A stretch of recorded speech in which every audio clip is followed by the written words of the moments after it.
Good day, everyone. It's JB coming to you from somewhere in the record sphere as we continue to look into my record collection at the artists, music, and records that have and continue to inspire me. We've started in the rock, country, and reggae section of my collection, and we're going through those genres from A to Z. So far, we've seen the A, B, and C, and we'll be going through the D through I areas today. Please click on the subscribe and notification buttons to keep updated on any uploaded video submissions.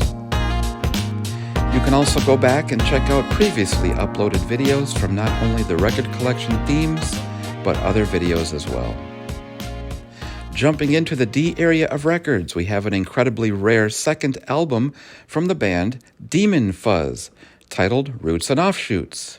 Demon Fuzz is a British group featuring African influences, rock, and R&B. My personal copy has a signature on the back from Paddy Correa. I don't believe the signature was authenticated, as it wasn't even mentioned in the notes from the seller I bought from, but I choose to believe it's a real signature, signed by the artist before the album made its way to a local radio station. Now, my opinion doesn't make it real, but you never know. I mean, who other than the artist would sign it like that? There are also reissues of this album out in the market for a much more reasonable price, and I highly recommend this album to anyone who enjoys a little Afro influence in their music.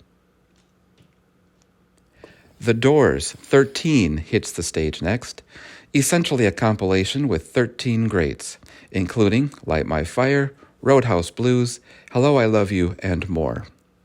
The Doors originally consisted of vocalist Jim Morrison, keyboardist Ray Manzarek, guitarist Robbie Krieger, and drummer John Densmore. There was a great biopic that came out in 1991 starring the wonderful Val Kilmer as Jim Morrison. He does a great job voice acting the part, and I recommend this movie to anyone who's a fan of the band. It's quite a ride. Into the E section with two Eagles albums, One of These Nights and Greatest Hits from 71 to 75. The Eagles formed in Los Angeles, California in 1971. It's interesting to note that the founding members of Glenn Frey, Don Henley, Bernie Leadon, and Randy Meisner were recruited by Linda Ronstadt as band members, some touring with her, and all played on her third solo album before venturing out on their own to David Geffen's Asylum Records label.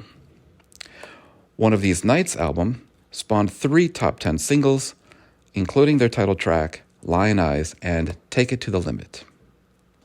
Before ending the E section, we have to cover 2 Elvis Presley albums, one being the debut Elvis album from 1956, and a greatest hits combo of 50 Million Elvis Fans Can't Be Wrong. I think that name, in of itself, could arguably be one of the greatest album names for a hits compilation, and I love it. This version is Volume 2. Now, you might be wondering, where have I seen a record cover like that before? Well, you may have seen one by The Clash, who took some notes and created a cover much like the Elvis album. And of course, who can forget the gold suit found on the 50 Million cover, a suit he became famous for, and in my opinion, the envy of all Elvis impersonators. No letter F in the collection for this genre that we're in. Maybe as my collection continues to grow, it will be filled. But now, we have to move on to the letter G. Genesis, a self-titled release from 1983. This album spawned a slew of hits, including That's All, Taking It All Too Hard, and Mama. I also feel like the late 70s and early 80s were a pivotal changing point in Genesis as a band, where they decided to make some structural song decisions and lean into their pop and rock scene more commercially, rather than sticking with the progressive rock roots which they had stuck to throughout the 70s. The Best of George Harrison up next. This is a compilation album consisting of hits from his time with the Beatles, as well as some from his solo career.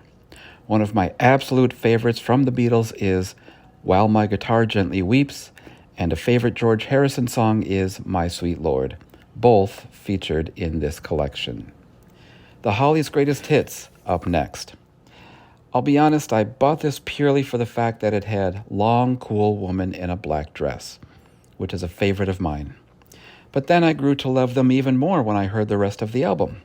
Now I'm a big Hollies fan, and I can't wait to collect more of their albums and add them to my collection.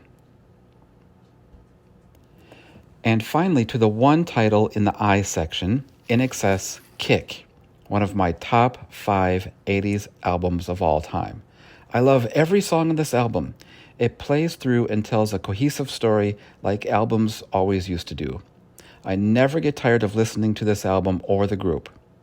I had other records from In Excess, but over the years, they've gotten sold.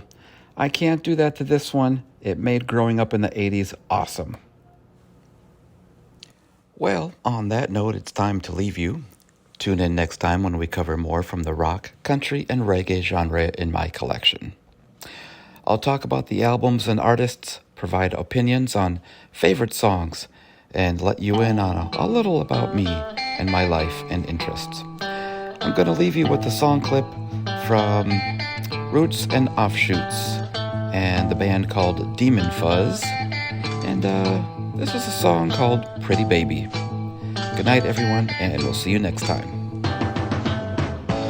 Hey, little girl, let me